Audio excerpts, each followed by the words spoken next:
मुरादाबाद सांसद doctor ST Hasan ने दिशा निर्देश की बैठक के संबंध में बताया कि जो सरकारी कार्य हो रहे हैं और अनेक योजनाओं के बारे पूरे जनपद में विकास कार्य होते हैं उस पर चर्चा की जाती है, उसकी मॉनिटरिंग की जाती है और जो कार्य नहीं हो पाते उनके लिए अधिकारियों से कहा जाता है।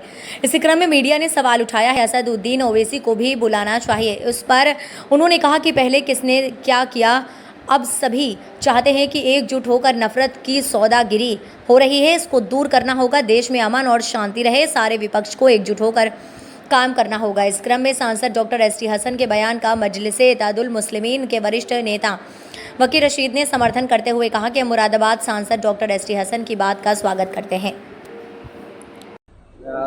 दिशा की जो मीटिंग हुई है उसमें कितने विकास कार्यों पर चर्चा हुई और क्या लगता है आपको? देखिए, दिशा की बैठक में पूरे जनपद में जो सरकारी काम हो रहे हैं, जो योजनाएं हैं, उसके ऊपर डिस्कशन होता है और उसकी मॉनिटरिंग की जाती है।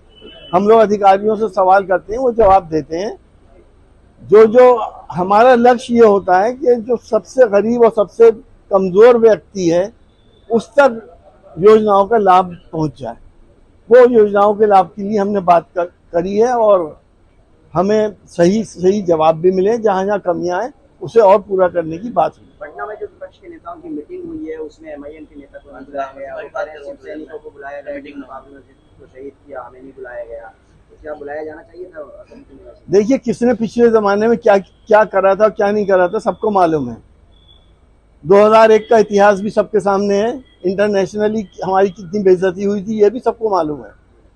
लेकिन अब प्रेजेंट सिनारियो में सारी जनता और विपक्ष ही चाहता है कि ये जालिम सरकार हमारे ऊपर से हटे, तानाशाही खत्म हो और जो सरकारी एजेंसीज का मिसयूज हो रहा है वो खत्म हो, और खास तौर से नफरतों की सौदागरी करके जो लोग सिंहासन हासिल कर रहे हैं उनका ये सारा प्रकोप अब देश के ऊपर से खत्म होना चाहिए। देश में अल्पसंख्यकों की स्थिति को लेकर के आप क्या मानते हैं?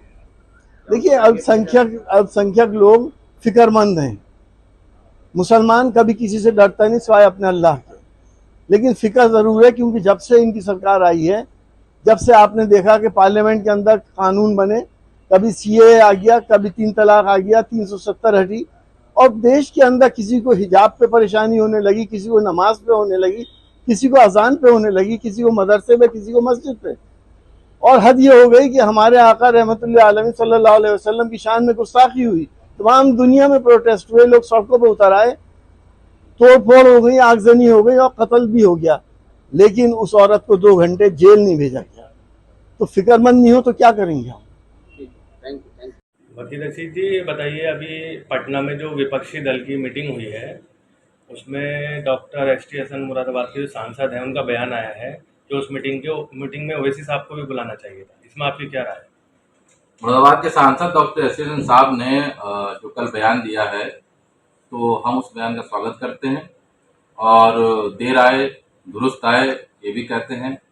और जो डॉक्टर साहब ने बयान दिया है वो इस बात का सबूत है कि आप आज की राजनीति में जो मुसलमानों को अछूत बनाया जा रहा है उसके खिलाफ आवाजें उठनी शुरू हो गई।